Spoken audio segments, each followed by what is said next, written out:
یہ ایک بہت بڑا المیہ ہے ہم انسانوں کا کہ ہم ہمیشہ جو آج ہے اس کو اہمیت دیتے ہیں اور جو کل آئے گا اس کو کسی نہ کسی طریقے سے ٹال دیتے ہیں۔ ہم اپنی آج کی آسانی کے لیے اپنے کل کو مشکل میں ڈالنے کے لیے تیار ہوتے ہیں۔ یہ چھوٹی عمر سے ہی اسٹارٹ ہو جاتا ہے۔ کوئی بچہ جب امتحان میں 6 مہینے رہتے ہوتے ہیں تو اس وقت اس کا رویہ یہ ہوتا ہے کہ چلیں جب امتحان آئے گا تو میں پڑھ دوں گا، لیکن وہ آرام سے زندگی گزار رہا ہوتا ہے۔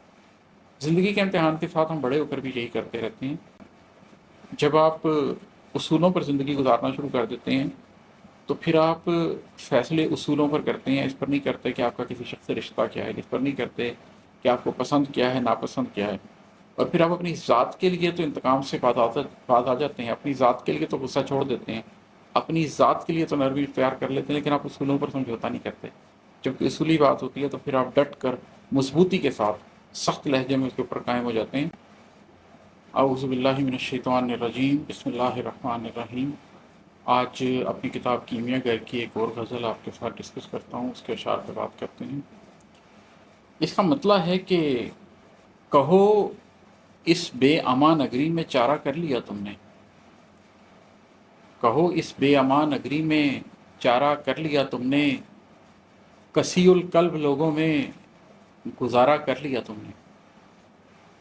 یہ سوال میں اپنے آپ سے تو اکثر پوچھتا ہوں، لیکن میرا خیال ہے وہ تمام لوگ جو کسی حد تک حساسیت کے حامل ہیں اور جو اس دنیا میں کسی معنویت کی تلاش میں ہیں، وہ بھی اکثر اپنے آپ سے یہ سوال ضرور پوچھتے ہوں گے کہ اس بے امان نگری میں کیسے چارہ کیا جائے، اور اپنے اوپر حیرت کا اظہار بھی کرتے ہوں گے کہ اس بے امان نگری میں کیسے ہم نے چارہ کر لیا۔ اور کسی القلب لوگ، وہ لوگ جو سخت دل ہیں، وہ لوگ جو ظالم ہیں، ان لوگوں کے درمیان کس طریقے سے تم نے گزارا کر لیا۔ تو یہ ایک سوال ہے، ہمیں زندگی میں درپیش آتا رہتا ہے، اور ہم اپنے آگے پیچھے کے لوگوں کو دیکھ کر پوچھتے رہتے ہیں کہ آخر اس میٹیریلزم کے دور میں، اس قحط و رجال کے دور میں کس طریقے سے انسان گزارا کرتا ہے، کس طریقے سے اپنے شب و روز ماہ و سال گزارتا ہے، اور ان لوگوں کے درمیان جن کے قلب بالکل بھی اس قابل نہیں ہوتے کہ ان میں انسانیت ہو، ان کے اندر انسان اپنی زندگی کو کیسے بسر کرتا۔ یہ بہت سے لوگوں کا المیہ ہے، مجھے بہت سے لوگوں کی ای میلز آتی ہیں، بہت سے لوگوں کے میسیجز آتے ہیں، اور وہ یہ بات کرتے ہیں کہ جو سب سے بڑا ایک تکلیف کا مارکا لوگوں کو زندگی میں گزارنا پڑ رہا ہے وہ رشتوں کے حوالے سے ہے۔ قرآن کریم بھی یہ بات کرتا ہے کہ جو لوگ ایک دوسرے کے ساتھ رہتے ہیں وہ یقیناً ایک دوسرے کے ساتھ زیادتیاں کرتے رہتے ہیں، اور اگر اس چیز سے بالا تر ہیں کوئی لوگ تو وہ صرف وہ لوگ ہیں جو اہل ایمان ہیں، اور یہ وہ لوگ ہیں جو صبر کرنے والے لوگ ہیں۔ تو سوائے صبر کے آپ کثیر القلب لوگوں میں گزارا نہیں کر سکتے، اس بے امان نگری میں چارہ نہیں کر سکتے، مگر جن کو صبر کی یہ دولت حاصل ہو جاتی ہے وہ پھر حیرت کا اظہار تو کرتے ہیں، لیکن کسی نہ کسی طرح اس میں سے اپنا وقت پورا کر لیتے ہیں، کسی نہ کسی طرح اس دنیا کے امتحان سے گزر جاتے ہیں۔ اور ہے کہ سنا ہے قلب کی پھر سے لگائے ہو کچھ قیمت، سنا ہے قلب کی پھر سے لگائے ہو کچھ قیمت، سنا ہے آخرت کو پھر ادھارا کر لیا تم نے۔ یہ ایک بہت بڑا المیہ ہے ہم انسانوں کا کہ ہم ہمیشہ جو آج ہے اس کو اہمیت دیتے ہیں، اور جو کل آئے گا اس کو کسی نہ کسی طریقے سے ٹال دیتے ہیں۔ ہم اپنی آج کی آسانی کے لیے اپنے کل کو مشکل میں ڈالنے کے لیے تیار ہوتے ہیں۔ یہ چھوٹی عمر سے ہی اسٹارٹ ہو جاتا ہے۔ کوئی بچہ جب امتحان میں 6 مہینے رہتے ہوتے ہیں تو اس وقت اس کا رویہ یہ ہوتا ہے کہ چلیں جب امتحان آئے گا تو میں پڑھ دوں گا، لیکن وہ آرام سے زندگی گزار رہا ہوتا ہے۔ زندگی کے امتحان کے ساتھ ہم بڑے ہو کر بھی یہی کرتے رہتے ہیں کہ جب ہمیں امیجیٹلی کوئی فائدہ حاصل ہو رہا ہوتا ہے تو ہم اپنے قلب کی کچھ قیمت لگا کر اپنے آپ کو بیچ آتے ہیں، نفس امارہ کے ہاتھوں اپنے آپ کو رسوا کر لیتے ہیں، اپنی ایک قیمت مقرر کر لیتے ہیں، اور آخرت کو پھر ادھارا کر لیتے ہیں کہ میں آنے والے ماہ و سال میں، آنے والے وقتوں میں کوئی نیکی کر لوں گا، ابھی بہت وقت پڑا ہے، ابھی بہت دور ہے، ابھی فرق نہیں پڑتا۔ اور ہم آخرت کو ادھارا کرتے جاتے ہیں، کرتے جاتے ہیں، کرتے جاتے ہیں، حتیٰ کہ ہم قبریں دیکھ لیتے ہیں، اور پھر واپسی کا کوئی راستہ نہیں ہوتا، پھر ہمیں احساس ہوتا ہے کہ ہم نے بہت دیر کر دی اور کوئی عمل پیش ہی نہیں کر سکے۔ اور ہے کہ جہاں قیمت ادا کرنی پڑی رسی چھڑا ڈالی، جہاں قیمت ادا کرنی پڑی رسی چھڑا ڈالی، جہاں پر نفس مانا استخارہ کر لیا تم نے۔ میں یہ جو استخارے کا موضوع ہے اس پہ پھر کبھی تفصیلی بات بھی کریں گے، لیکن میرا تجربہ یہ رہا ہے کہ پاکستان کے معاشرے میں لوگ اپنی بچی کی شادی پر استخارہ کرتے ہیں اور غالباً سمجھتے ہیں کہ استخارہ صرف ایک ہی سی چیز کے اوپر ہوتا ہے، اور اس پر بھی اگر ان کی مرضی کا استخارہ آ جائے تو سامان لیتے ہیں، اور اگر نا مرضی کا استخارہ آئے تو اس سے رستے پہ رسی چھڑا لیتے ہیں۔ اور وہ لوگ جو اپنی زندگی میں استخارے کو اس طرح کرتے ہیں جس طرح نبی کریم صلی اللہ علیہ وسلم نے سکھایا تھا، کہ قرآن کی آیات کی طرح سکھاتے تھے استخارہ کرنا، اور وہ لوگ جو دن رات استخارہ کرتے ہیں اور اپنا ہر فیصلہ اللہ کی مرضی سے کرتے ہیں، ان کو تو بارہا یہ دیکھنا پڑتا ہے۔ میں اپنی زندگی میں بلا مبالغہ کئی سو لوگوں کو دیکھ چکا ہوں کہ وہ استخارے کو صرف اس حد تک کرنا چاہتے ہیں جس حد تک ان کے نفس کے اوپر چھری نہیں کرتی، حالانکہ جب آپ اپنی پوری لائف کو اللہ کی مرضی کے ساتھ چلانا چاہیں، الائن کرنا چاہیں، تو پھر ایسا نہیں ہوتا کہ ہمیشہ استخارے میں وہ آ جائے جو آپ کا دل مانتا ہے، بلکہ استخارہ آپ کی غلط ڈائریکشن کو سیدھی ڈائریکشن پر لانے کے لیے آپ سے بہت سے ایسے فیصلے کرواتا ہے کہ جو شروع میں آپ کو بہت تکلیف دیتے ہیں۔ مثال کے طور پر اگر کوئی شخص اسلام آباد جا رہا ہے اور وہ غلطی سے موٹر وے کی بجائے ملتان روڈ پر چڑھ پڑا ہے اور وہ ملتان کی طرف جا رہا ہے، تو اب اگر وہ یہ سوال پوچھے گا کہ میں کھانا یہاں سے کھا لوں تو اسے جواب نو آئے گا، میں پیٹرول یہاں سے ڈلوا لوں اسے جواب نو آئے گا۔ وجہ یہ ہے کہ وہ ایک بنیادی فیصلہ ہی غلط کر چکا ہے۔ تو جب آپ اللہ سے پوچھنا شروع کرتے ہیں اور آپ غلط راستے پہ جا رہے ہوتے ہیں تو وہ آپ کو ہر بات سے روک کر پہلے آپ کا بنیادی فیصلہ درست کرواتا ہے کہ یو ٹرن لو، واپس جاؤ اور اسلام آباد کے لیے موٹر وے اختیار کرو۔ اس کے بعد تم کھانے کا پوچھو گے، اس کے بعد تم پوچھو گے پانی کہاں سے پیوں، اس کے بعد تم پوچھو گے پیٹرول کہاں سے ڈلواؤں، تو جواب ٹھیک آئے گا۔ اس سے پہلے تمہیں اشارے دیے جائیں گے کہ رک جاؤ، پلٹ جاؤ، اپنی زندگی کی منزل کا تعین کر لو۔ مگر یہ بہت سے لوگ کرنا نہیں چاہتے ہیں، مجھے تو کم از کم ایسے لوگ نہیں مل سکے۔ اور ہے کہ تمہیں معلوم تھا یہ روح کو ایک زہر قاتل ہے، تمہیں معلوم تھا یہ روح کو ایک زہر قاتل ہے، مگر نفرت نے اپنے دل کو خارا کر لیا تم نے۔ ہم انسانوں کو معلوم ہوتا ہے کہ جب ہم اپنے دل کے اندر نفرت پالیں گے، جب ہم اپنے دل کے اندر حسد پالیں گے، دل کے اندر کوئی ایسے جذبے پالیں گے جو نیگیٹو جذبے ہیں، تو وہ ایک زہر بن جائیں گے، وہ دوسرے کو تکلیف نہیں دیں گے، وہ ہمیں تکلیف دیں گے۔ اب تو سائنس بھی اس بات کو مانتی ہے کہ جب آپ غصے میں ہوتے ہیں، جب آپ انگزائٹی میں ہوتے ہیں، جب آپ انتقام کے جذبے کے اندر ہوتے ہیں، تو آپ کے اپنے اندر ایسے کیمیکل ریئیکشن ہو رہے ہوتے ہیں، آپ کے اپنے اندر ایسے ہارمونز ریلیز ہو رہے ہوتے ہیں جو آپ کی صحت کو نقصان پہنچا رہے ہوتے ہیں، آپ کو فزیکلی، مینٹلی، ایموشنلی ڈیمیج کر رہے ہوتے ہیں۔ تو ہمیں یہ معلوم ہوتا ہے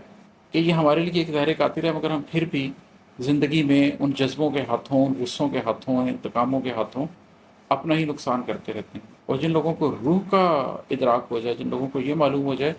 کہ جسم تو کہیں پیچھے رہ جاتا ہے، جذبے بھی پیچھے رہ جاتے ہیں، سوچیں بھی پیچھے رہ جاتی ہیں، مگر یہ نفرت، یہ غصہ، یہ انتقام، یہ روح کو بھی اس کی اسپرچویلٹی سے آرا کر دیتی ہے۔ آپ کا قلب بھی اس قابل نہیں رہتا کہ وہ روح کے سفر پر چل سکے، آپ کا قلب بھی اس قابل نہیں رہتا کہ وہ روحانیت کی وہ روشنی کی تلاش میں آ کے پڑ سکے۔ تو ایسا ہوتا ہے لوگوں کے ساتھ کہ ان کو معلوم بھی ہوتا ہے کہ وہ اپنی روح کا سودا کر رہے ہیں، ان کو معلوم بھی ہوتا ہے کہ وہ اپنی ذات کا نقصان کر رہے ہیں۔ تمہیں معلوم تھا یہ روح کو ایک زہر قاتل ہے، مگر نفرت نے اپنے دل کو خارا کر لیا تم نے۔ اپنے دل کو خارا کر لیتے ہیں لوگ، اپنے دل کا نقصان کر لیتے ہیں۔ اور ہے کہ میرے جذبوں کی نرمی دیکھ لی آخر کسی نے تو، میرے جذبوں کی نرمی دیکھ لی آخر کسی نے تو، میرے لہجے کی سختی کو گوارا کر لیا تم نے۔ جب آپ اصولوں پر زندگی گزارنا شروع کر دیتے ہیں تو پھر آپ فیصلے اصولوں پر کرتے ہیں، اس پر نہیں کرتے کہ آپ کا کسی شخص سے رشتہ کیا ہے، اس پر نہیں کرتے کہ آپ کو پسند کیا ہے، ناپسند کیا ہے۔ اور پھر آپ اپنی ذات کے لیے تو انتقام سے باز آ جاتے ہیں، اپنی ذات کے لیے تو غصہ چھوڑ دیتے ہیں، اپنی ذات کے لیے تو نرمی اختیار کر لیتے ہیں، لیکن آپ اصولوں پر سمجھوتا نہیں کرتے۔ جب کہ اصولی بات ہوتی ہے تو پھر آپ ڈٹ کر مضبوطی کے ساتھ سخت لہجے میں اس کے اوپر قائم ہو جاتے ہیں کہ یہ بات درست ہے اور اس کے لیے میں اپنے خلاف گواہی دینے کے لیے بھی تیار ہوں۔ جب آپ ایسا کرتے ہیں تو پھر بہت سے لوگ آپ کو سمجھ نہیں پاتے، بہت سے لوگ آپ کے اس مضبوط سٹینس کی وجہ سے یہ سمجھتے ہیں کہ شاید آپ کا دل نرم نہیں ہے۔ لیکن اگر کوئی شخص دیکھے کہ آپ کب سٹینس لیتے ہیں، کس بات پر سٹینس لیتے ہیں، تو پھر اس کو احساس ہو جاتا ہے کہ آپ اپنے اور اس کے بھلے کی طرف بات کر رہے ہوتے ہیں۔ کوئی شخص ہوتا ہے جو آپ کو اس طرح سے دیکھ پاتا، تو اس تناظر میں یہ شعر ہے کہ میرے جذبوں کی نرمی دیکھ لی آخر کسی نے تو، کسی کو تو معلوم ہوا کہ کتنے لطیف جذبے ہیں اور کتنا سافٹ دل ہے، میرے لہجے کی سختی کو گوارا کر لیا تم نے۔ لیکن اپنے آپ کو تمہیں سیدھے راستے پر چلانے کے لیے میں جو سخت بات کر رہا تھا، جو مضبوط بات کر رہا تھا، چلو آخر کسی کو تو سمجھ آئی، کسی نے تو رک کر اس کے پیچھے چھپی ہوئی جذبے کی نرمی کو دیکھا، اس کی حقیقت کو سمجھا، اور اس لہجے کی سختی کو گوارا کر کے سفر پر ساتھ دینے کا فیصلہ کیا۔ اور ہے کہ بجائے میرے اپنے آپ کو ترجیح دی تم نے، بجائے میرے اپنے آپ کو ترجیح دی تم نے، چلو مضبوط بازو کا سہارا کر لیا تم نے۔ کہ کوئی شخص اگر یہ دیکھتا ہے کہ وہ آپ کے ساتھ نہیں چلنا چاہتا اور اپنی زندگی کا راستہ خود بنانا چاہتا ہے، تو کبھی آپ کو یہ احساس بھی ہوتا ہے کہ ٹھیک ہے، اگر کسی شخص نے آپ کو سہارا بنانے کی بجائے اپنی ذات کے اوپر ہمت کر کے اعتبار کرنے کا فیصلہ کیا ہے اور اپنی زندگی کے فیصلوں کی قیمت خود دینے کا فیصلہ کیا ہے، تو پھر اس سے کوئی شکایت نہیں ہے۔ اس لیے کہ جس نے اپنے اوپر سہارا کر لیا، جس نے اپنی ذات کے اوپر سختی کا فیصلہ کر لیا، جس نے اپنے فیصلوں کی قیمت خود ادا کرنے کا فیصلہ کر لیا، اس نے پھر مضبوط بازو کا سہارا لے لیا۔ میں نے اپنی زندگی میں بھی یہی کیا تھا، تو ابھی میں اگر کسی شخص کو دیکھتا ہوں کہ وہ ایون میرے راستے پر بھی نہیں چلنا چاہتا لیکن اپنے راستے پہ چلنے کے لیے وہ مضبوط ہے، تو اس کو میں یہی کہتا ہوں کہ چلو اچھا کیا تم نے، اگر تم میرے راستے پہ نہیں بھی چلے،